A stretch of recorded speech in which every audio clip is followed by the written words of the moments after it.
Alright, response video to Nick and Joe regarding my video on inflation, deflation, and the general subject of how we get out of this, how we pay off this stupid debt thing.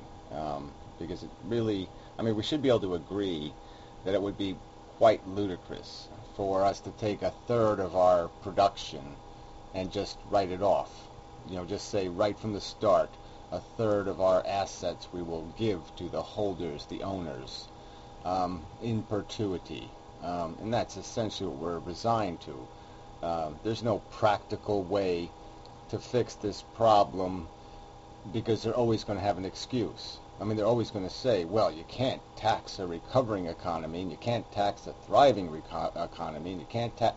There's never a time when it's the right time to fix it. So it should be fixed in one big mess.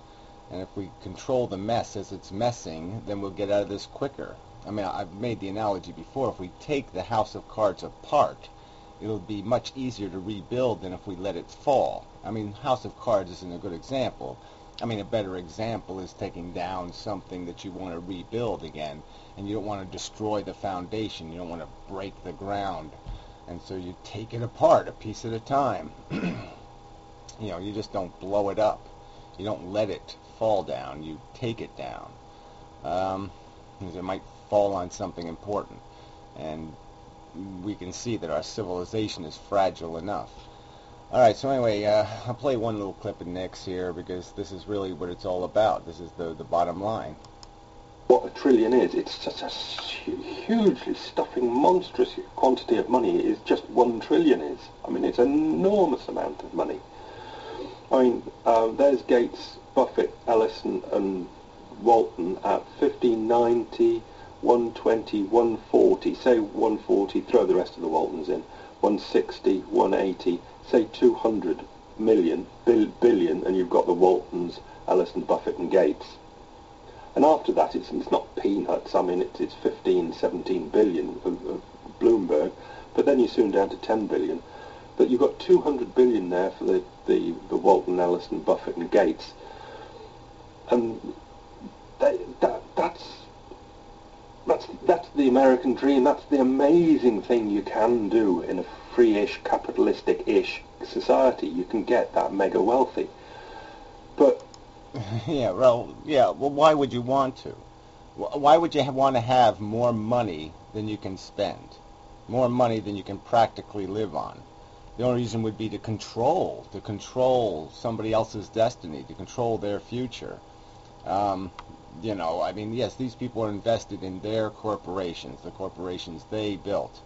Except Waltons, of course, they didn't build anything. They're just feeding off of what somebody else built, and never doing any work and making any contribution beyond saying, fire that guy and hire that guy.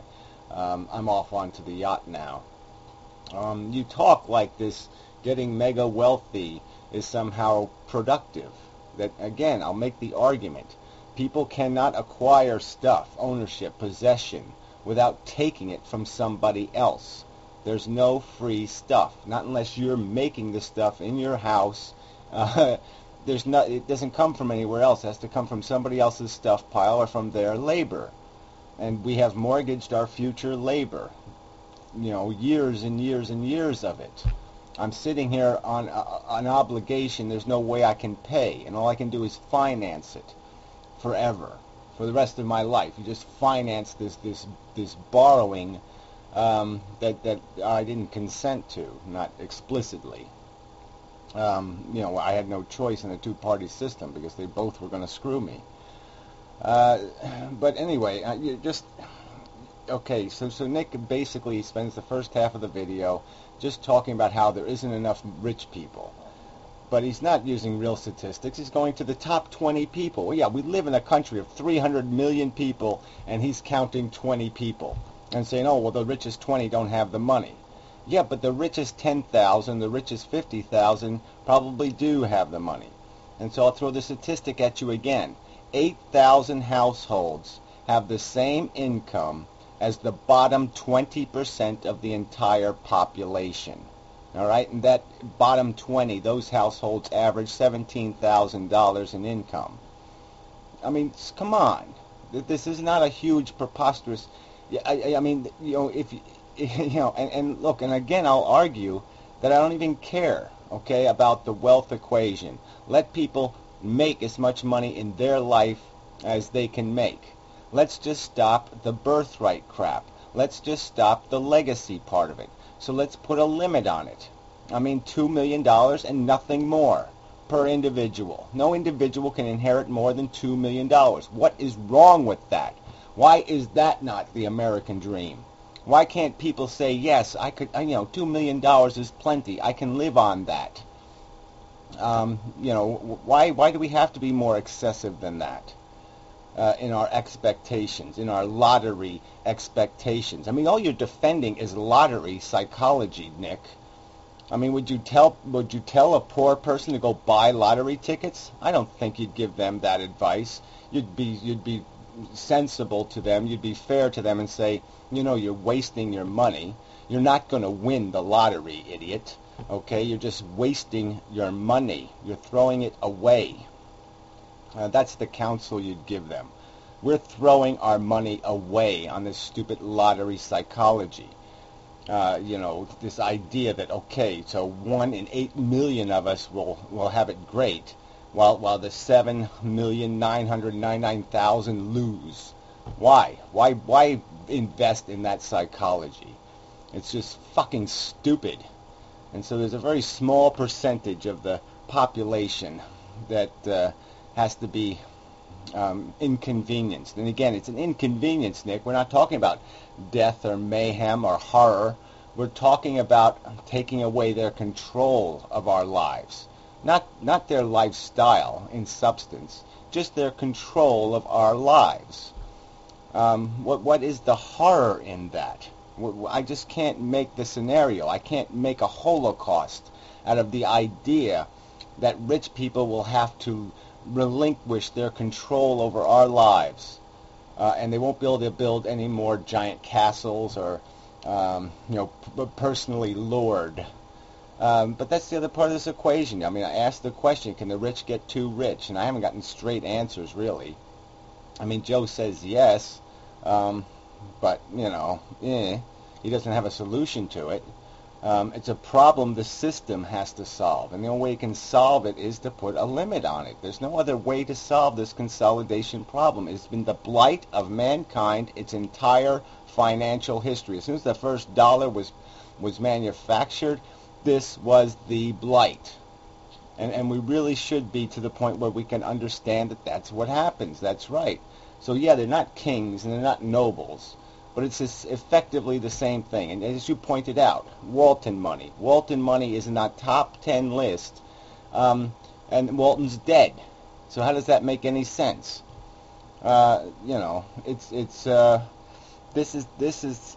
I mean, that's all we have to do. So we just declare that, okay, estates can only give out this much in total, and each individual can only get $2 million.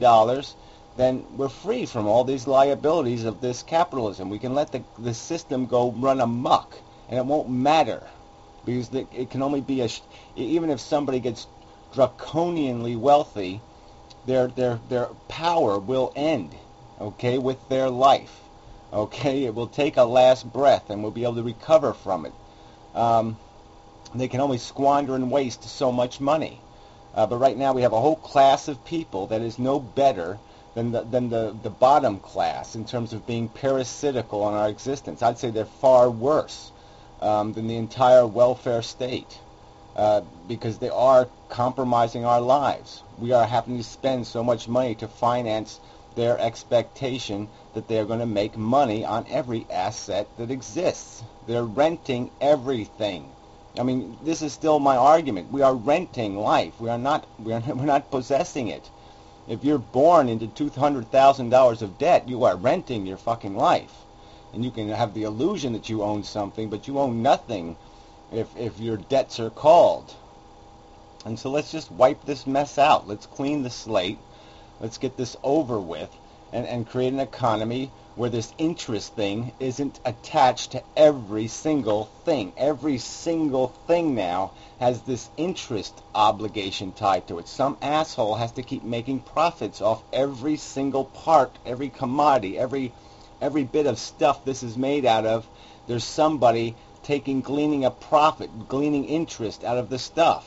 Let's get rid of this ownership psychology, especially ownership of the industry. I mean, the industry is a social good, and it should exist for the social good, not these individual goods. There's got to be the public option has got to exist everywhere, and give us a right to invest in people and not invest in millionaires and billionaires. And if people choose to invest in billionaires, then let them choose that choice. But give me at least the choice to say I'd rather invest in workers and people making a living than some asshole who's declared himself owner based on a birth certificate. I mean, fuck that shit. All right, so where do we go with this? Okay, so you see.